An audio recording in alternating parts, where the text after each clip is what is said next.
Welcome to Tollefson Physics. So now what we're going to do is we're going to predict how different atoms combine with other atoms. And we're going to use the number of valence electrons to do that. So first what we're going to focus in are on ionic compounds. So ionic compounds are compounds that are formed by having electrons completely ripped away from a neutral atom and donated to another neutral atom. So what do I mean by that? So let's first look at table salt, sodium chloride. And so let's go to the periodic table and take a look at where sodium and chlorine exist on it. So here is sodium. Sodium is in column 1, so it has one valence electron.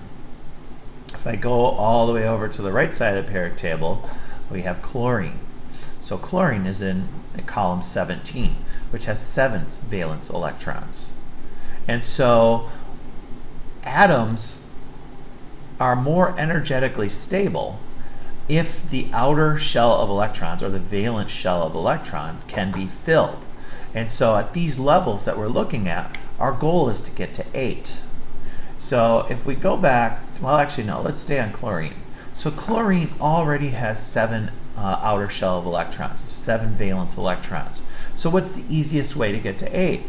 Well, it's to add an electron, right? So if I add an electron to chlorine, now it has 8 outer shell of electrons. But now it has an extra electron. So that extra electron gives it a negative charge. And that's what we mean by ionic. So an ion is where it has a charge, either a positive charge or a negative charge. In the case of chlorine, it's a negative charge. Well, what about sodium on the other side of the periodic table? It only has 1. So what's the easiest way to fill the outer shell? Well, it's to strip away that electron. So if we strip away that electron, now it actually can be donated to the chlorine, and that's exactly what happens. But now the sodium has 1 fewer electron. And so it has 1 fewer electron, which means it now has a positive charge. So it is also an ion. So let me draw that and show you pictorially what that kind of looks like.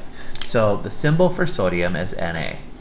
And I'm going to put that 1 valence electron dot next to it. This gets us to what are called dot structures. And then chlorine. So I usually put my C and L together like that. But 1, 2, 3, 4, 5, 6, 7 electrons is what neutral is. So basically what's happening is this electron here is being stripped away so that now sodium has 1 less electron and it gets a positive charge. And where does it go? Well, in this particular case, it goes to the chlorine atom.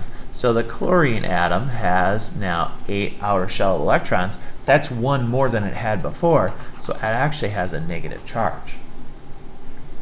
And so it turns out this works out really well, right? So sodium and chlorine form a 1-to-1 ratio, because this has a positive 1 charge and this has a negative 1 charge.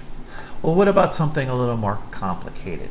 So let's go to, let's look at magnesium, and let's stick with chlorine. We already know chlorine, right? So chlorine's going to want to get a negative charge. All right, so let's go back to the periodic table and take a look at where magnesium is on the periodic table. So let's scroll back up. Magnesium is here. Now that is in the 2nd column of the periodic table, which means it has 2 valence electrons. All right. So since it has 2 valence electrons, to get to the nearest full shell, the easiest way to do that is to remove 2 electrons.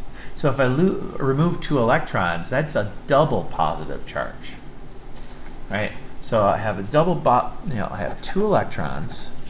And so if I get rid of those 2 electrons, then I have a double positive charge. So where do those electrons go? Well, one of them can go to this chlorine, right? So I can go to this chlorine. So I got a chlorine, now full valence shell, and it has a negative charge. Well, a double positive and a negative does not make neutral, and I need a neutral compound. So let's get a second one and give that electron over to here so that now I have a full shell of electrons. So now I got 2 positive charges, 2 negative charges, and so the way I would write the chemical formula for this is I have 1 magnesium and I have 2 chlorines, and I put that as a subscript for the 2 chlorines. All right, so let's have you think about one right now. So let's pick different things on the periodic table. Let's go ahead with potassium. So this right here, K, is potassium. Nice thing about ptable.com is it tells you it's potassium. Oh, we're out of focus. There we are, back in focus. All right, and then let's combine it with oxygen. All right, so oxygen. We haven't done that yet. Okay, so what I want you to do is look at the periodic table, pause the video, look at the periodic table, and then decide what is the charge going to be on potassium, what's the charge going to be on oxygen that will then lead to a neutral molecule. All right, so let's go to the periodic table again. And so on the periodic table, potassium is over here. It's in column 1, which means it has 1 valence electron. So it's really similar to sodium, the example that we did before. And that's how the periodic table is set up. Everything in column 1 has 1 valence electron. Everything in column 1 is going to want to lose an electron. And so where's oxygen? Well, oxygen's over here in column 16. And so that means it has 6 valence electrons. So what's the easiest way to get to 8 valence electrons? Well, it's to add 2 electrons. And so if I add 2 electrons, it has 2 more than it did before. And so if it has 2 more than it did before, it has a double negative charge. So what does that look like here? Right, so this had 1, and this has 1, 2, 3, 4, 5, 6 to start with. So what this is going to do is it's going to transfer an electron over to here, but then this isn't up to 8, this is only 7. And so let's just draw another one, and let's add it right here. Okay, because basically what I end up with is I get 2 positive potassiums and a double negative oxygen, which has full octet. And so how would I write the chemical formula for this? Well, it's K2O. Now, one last thing I want to mention is, well, how do I know if it's an ionic compound in the first place versus something else that we'll learn about? And so if we go back to the periodic table, what we're going to look at is we've got what are called metals and nonmetals. And the nice thing about ptable.com is it highlights them. So on metals right now, notice the things that are colored. It's everything on the left side of the periodic table. Going up to, we got aluminum here, gallium, tin, lead, right? So those are metals you probably have heard of before. And so the compound that loses electrons and gains a positive charge is always a metal. Always a metal. Always the left side of the periodic table.